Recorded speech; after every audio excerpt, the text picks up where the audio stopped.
Welcome, we are My Menu Pal. My name is Matt McVickers, I'm the CEO. I'm Patrick Dannert, I'm the CFO. I'm Nicole Gallardo, and I'm the CMO. I am Jamie Farley, and I'm the CIO. And I'm Griffin Bailey, and I'm the CEO.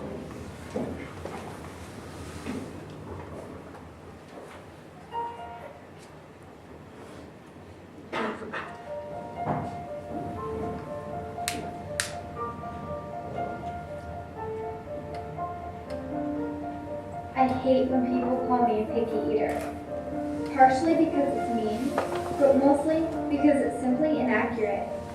In fact, of all the people I've ever encountered, I'm comparatively the least picky. Being a picky eater implies choice. It presumes that the alleged picky eater is choosing to be difficult based on preferences. I don't have any preferences. I used to, before I was diagnosed with celiac disease. So my little sister is faced with the same problem as Cecilia in this video. She was brought to the doctor's office by my parents about 9 months ago, where they determined that she had celiac disease, which is a gluten tolerance. She was absolutely devastated to hear this news because she could no longer eat her favorite desserts as well as other bread products. So my mom thought for her New Year's resolution, she would try and go gluten-free with my little sister, and that lasted about a week. So I went up and asked my mom why she couldn't stick to her diet, and she said that her being such a busy woman on the go to and from work, picking my little sister up from practice, she just couldn't find places that effectively suited her diet on the go. So what we've done to solve this problem is we've created an application that directly targets the 4 main diets: paleo, gluten-free, vegan, and vegetarian. So my mom would simply make a profile on our app and designate gluten-free as her diet. Then it would give her a list of restaurants that cater to that diet. She would have a very wide variety of restaurants because the database that we're using on our app has over 130,000 restaurants in our region. So say she was feeling Italian, she'd simply click on Francesca's, and it would give her directions of how to get to the restaurant, as well as she could go to the menu. And all of the items on this menu would be available for her to choose that are gluten-free, and she could go ahead and click on an item, and it would tell you the ingredients as long as user reviews. Also, we're trying to really encompass the idea of creating a community within our app. So we've designed basically a food Twitter of where people can post pictures of restaurants that we've recommended, the dishes that they've gotten, and this serves as a point of reference for people to get new items so they can see the pictures here, and also a way to share a dish that you've liked. So, through the research that we've done, we've found out that 33% of all Americans in the United States are on a diet. And throughout research, we have found out that 18 million of those people are gluten-free, 16 million of those people are vegetarian, 8 million people are vegan, and 3 million people are paleo. This brings our total addressable market to 45 million people. Now, our serviceable addressable market is 2 million people. Our serviceable addressable market is 2 million people because it is in the local area of Chicago. And once we get the database and into our app, then that number will grow up. So how are we going to get to the market? Well, we've been really focusing on the 4 main communities, such as the Paleo Diet Community, the Vegan Society, the Vegetarian Society, and the Gluten-Free Society. So we've been in contact with all 4 communities, and with the 3 societies, we emailed them, letting them know who we are and what our app does. And they were actually really interested in our idea, and they even said that they would feature us on their website. With the Paleo Diet, we contacted Dr. Cordain, who is a very influential person in the Paleo Diet. He even said that he would feature us on his blog, so that was really exciting for us. Another thing that we'll be doing is we'll be attending diet expos over the summer, and we'll be setting up booths there where we can interact with our customer one-on-one, so it'll be a good experience, I think, for us. And the last thing is we will be growing our community by social media such as Facebook and Twitter. So, as we know, this is a fairly competitive market. Some of our more significant competitors include Yelp, Healthy Out, and OpenTable. Yelp is a review-based app that focuses only on finding the restaurant and not so much towards catering towards specific diets. Along with that is OpenTable, which is an app that really focuses on finding a reservation for the consumer and not so much focusing on what kind of food they're eating, rather just getting them into a restaurant of their desire. And finally is Healthy Out, which does cover some of the restricted diets that we cover, but excludes vegan and vegetarian, which are one of our main sources of consumers. And we would be better than them because we encompass all sorts of diets and have a larger database. So we basically have two ways that we're going to be making money. We have a free app, which is $1 per 1,000 impressions, which is a very modest number considering that the average amount per 1,000 impressions is between $1.25 and $6 for a food app. And also we are going to have a paid app, which we're selling for $1.99, which has bonus features such as the ability to make a profile and no advertisements on it. Our COGS, we don't really have many COGS considering that we're an app, so all we have is 30% of the paid app has to go back to iTunes, which is 60 cents per paid download. And for our SG&A, most of our SG&A is going to be going towards IT. That's 25% of our revenue, which is mostly app maintenance. Also, we have our nutrition database is $300 a month, and that gives us over 130,000 restaurants in this region. Also, we have our design patent, trademark, and copyright, which will be added in there, and also we're going to implement salaries starting in year 2. All right, so over the past several months, we've been able to have a tremendous experience learning a lot more about our company and about ourselves, and we've been able to connect with our customer segment. So at your guys' recommendation, we started a blog. And with this blog, we did daily reviews of local restaurants and some food options for those 4 main diets, which are the paleo, gluten-free, vegan, and vegetarian. So we'd make these posts and then have people interact with them, and we got tons of comments on them. We were very excited about the fact that we had over 100 active readers, and those are people who are reading multiple times per week or per month. And so this was very exciting for us because we got to connect directly with our users and with our potential customers and develop a community around our idea. And so one of the things that they really told us that they're interested in potentially seeing on our app was continuing that community aspect into our app. And so that's how we came up with the idea, as Patrick mentioned, of somewhat of a social media aspect toward our app, which is giving them the ability to take pictures of their food and post it on this map where other people can then look at it and see what they wrote about it and see if that's something that they want to eat. So that came directly from our MVP and learning from our customers. Also during this time, over the past several months, we've been in contact with an app development company who quoted us at an app for $40,000. And we've also, this is when we found out about the database that we will be using. I know last time that we met with you, a lot of you expressed concerns about how we're going to be getting the information for our app and how we're going to be keeping that information updated. And we found this to be a very simple and good solution to that problem. It allows us for the relatively small fee of $300 a month to have access to over 130,000 different restaurants. So as I mentioned, our startup cost, the biggest one is going to be app development. That's going to give us a clean-cut app with the ability to have back-end data development, which is going to be critical later on in our company's future, being able to access that data. We would be able to develop an app for a lesser amount of money, but it just wouldn't be as clean-cut and it wouldn't give us all the abilities that we're looking for. We also have many more smaller fees, which is going to include legal fees, website development, an initial marketing campaign, and then our liquidity cushion of $5,000 and an initial cumulative losses within the first year of $2,000. That's going to bring our total request to just over $50,000. In exchange for that $50,000, we will be offering 40% equity in our company.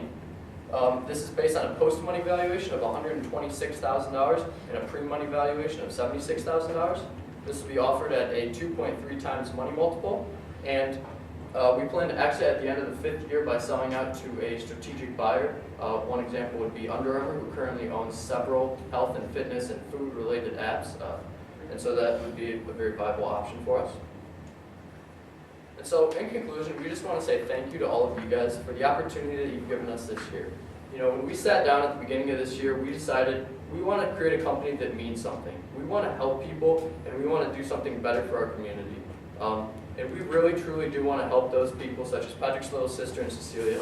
We want to give them the options to enjoy the food while still being able to maintain their diet. And so with your help, we'd like to make this dream into reality. Thank you.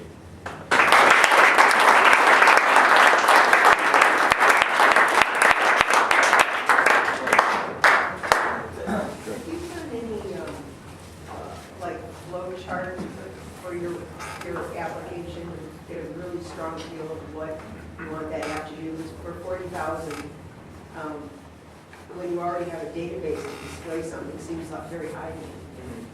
So I'm wondering, I'd love to see, I wonder if you've given thought to what is the app actually going to have on it, and what features, and how much detail have you put into that, or is that just a general app? Well, I contacted Blue Rocket App Development, and they said that the steps to build the app, such as making a profile and logging in and that kind of stuff, adds a lot of money to how much the app will cost, and that makes it more complicated. So the more stuff you do like that, it just adds up. What other stuff specifically beyond like storing your profile did you want to do? We want to have the ability, as we were mentioning, for the people to have that social media aspect, the communities, by posting pictures. And so that was a bigger expense towards it, having that ability. Have you thought, what if we came to you and said we can afford to do half the funds? What would you do with your appetite? 50,000 is a little high for our price point. What would you do for 20 to 25? Yeah, so with $20,000, as I mentioned, we'd still be able to build an app that would have the basic layout of what we wanted. We probably wouldn't be able to get that social media aspect of it, but that's something that we could do down the road, a couple years out.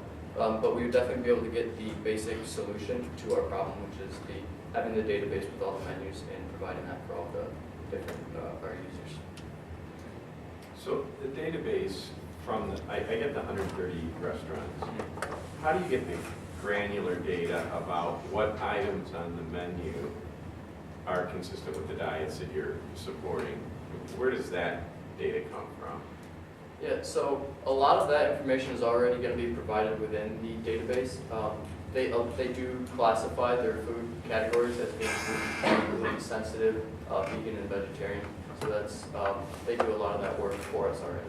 Okay, so if the restaurant does that classification, then you're good. Mm-hmm. But if a restaurant doesn't do that classification, having access to that information would be terribly effective. Is there a way to? Because I gotta imagine not every restaurant does that, right? Do you have any research around what restaurants already do the classification of by year? It is a growing market for the restaurants to provide that information, but as you said, not all of them are going to. But for the ones who don't market as that, it is possibly an issue because of cross-contamination. Some restaurants can't market or can't advertise their food as being gluten-free or being gluten-free because of that cross-contamination issue.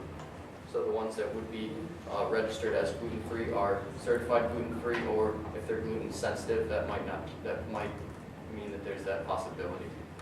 Tell us about how committed you guys are, and what year in school are you? What's the summer look like? What's next year look like? If we were to give you money, tell us how the level of commitment you have to this.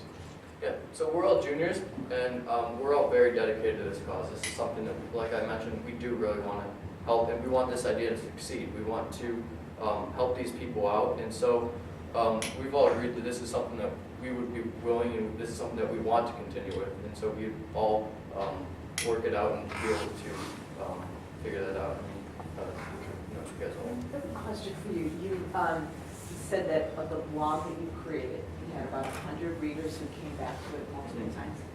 What did they comment on? What did they like about it? What did they... So a lot of the comments were us asking for people, hey, what restaurants do you want us to review?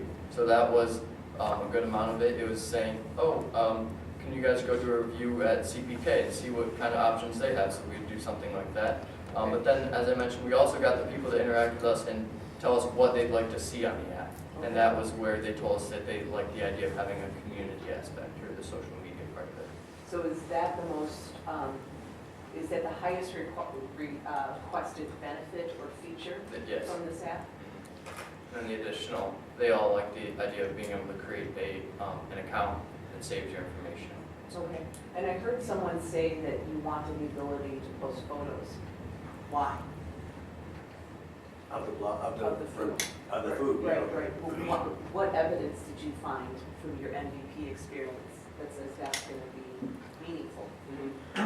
So when Nicole and I did this food tasting at Wall Street, and so we provided all these pictures of the food that we went out and ate, and the people loved it, and they said, this is really cool, I get to see what the food looks like, and this is something that they were interested in because maybe they'll be able to see it in advance and be like, oh, that looks really good, that's something I want to go try. So that's good, actually. What are the demographics of who you think are the purchasers of this? I mean, Yes. how old is the person, an average, male, female, who's buying? So we were able to do a lot of that through Facebook and through our blog. It gave us like that information, and it was mainly women aged 28 to 45. Because I think you're on something. It's pretty clear the gluten-free issue is taking restaurants by storm. And I can tell you, one of the people that you should add to that is either the American Diabetes Association or the Juvenile Diabetes Research Foundation, because gluten-free is a specific, all the additional gluten you add to your diet, you have to counteract with insulin. So that just quadruples. Yeah, triples. That's Four between times. 3 and 4 times. Yes. That's 12 times. It makes your audience tremendously larger. And I would be shocked if they wouldn't have an interest in hearing your message. Yeah. The American Dietetics Association. Yeah. So you guys said you had 100 people read your blog at least once? Is that what we're hearing? The average coming back between 3 and 4 times. Overall, we had over 500 views on our website, and it was 100 active readers. And an active reader is defined as somebody that came to you at least 3 times a month. 3 times a month. And how long was the blog? Were you running the blog? It was run for 2.5 months. And how did you get the word out there to even, create awareness that your blog was there? So yeah, so a lot of it, Nicole worked on the marketing, and so a lot of that was through Facebook. Do you want to talk some more about that? Yeah, we have a Facebook page, and so we were advertising on there, and we said like, hey, go check out our blog, so that you can try to raise awareness like that. And did you push that out, who'd you push that out to? Just your To our, parents? 28 to 45 years old is Yeah, so not your It's like a Facebook friends. we did a Facebook advertising campaign, a paid advertising campaign, and so we advertised it to everybody, and then that allowed us to see who was actually clicking on it, Yeah. and that's where we got the women aged 28 to And 45. were you able to tell geographically where these folks came from? We targeted the Midwest region just because that's where we're out of right now, or the Chicagoland area, Chicagoland, not Midwest. not Midwest. And when you launched this, would it be launched by city? So the 130,000 restaurants, that's just in Chicago? That's in the, in the Chicagoland area. Okay. And so is the idea first kind of make this an app that only works in this area, and then you add a city at a time? That was our thinking on it, Can you walk me back through the numbers? Help me tie the revenues and how many free apps and dollar per advertising free apps. Just pick any year and let me understand your math. Year 1 doesn't concern me as much, but just give me a couple of high points. Yeah, I think we were thinking about expanding to Chicago after year 2, so that's when we had our bump in year 3. I think, How many users would you have in year 2 or 3? was it around 3,000? Well, so initially in the first year it would be around 3,000, but by the end of year 3 it was closer to. Yeah, no doubt. This is honorarium. By year 3 it was closer to, I believe it was 20,000 users. 20,000, and you're outside Chicago at this point? Yes. And then your SG&A goes crazy in year 5. It's roughly 400,000. Yeah, that What's so makes, special? that is as our salaries increase. So initially we'll be taking very minimal salaries, but by the end our salaries will increase. Revenue, say in year 3, up to 3,000 subscribers, how much of that is from advertising, how much is from subscription? Yeah, so for us, the more users that we have, the more it's going to advertising base. And so it's such a it's such a minimal amount of users initially, we're not going to have the ability to advertise as much. So that's why our initial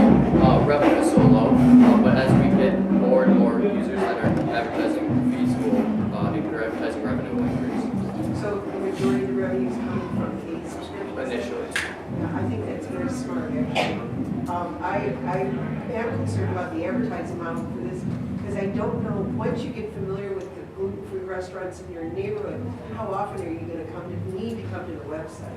So unless there's an additional incentive to continue, the eyeballs there all the time. Yes. So I think a paid subscription might be better. And then the other aspect of the social media side of it, it's gonna be really hard to compete with Twitter and Yeah. Instagram and so forth, so I don't, you might want to look at some way to integrate with them Yeah. and use their platforms to provide the social media aspect rather than try to do a Yeah, build that'd be a your really own. good way to do it. You got to keep that current too, because you've got, everyone's going to be adding more gluten-free items on their menu, so you got to pop ups that say, hey, we've got the new item at another place.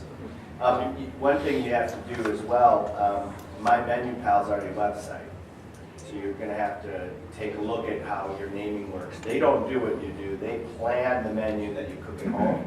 But I think I would have an interest in what you have, because I want, the less gluten you have, the less insulin you need, and that hits home for me. So I think you're onto something here, but you got something I tune into. How large is Health Out? Do you know how big they are? Healthy Out, I'm actually not sure how large they are, but as of now, they're solely focused in Los Angeles and New York. They haven't expanded anywhere else Sorry. there. And I believe they were developed in 2012. So, I know that you mentioned incentives as well. One possible option that we had in the future was interacting or getting restaurants to provide some sort of incentive, some sort of coupon if you're frequently using it. Yeah. Coupon would be. Did you guys talk about your relationship with the restaurants? Are they paying you to be on their site? Initially, no, but that's an option in the future. Once we have this, once we have a following, once we have a user base, that's definitely an option. Go further on, look at Grubhub and try to find out where their people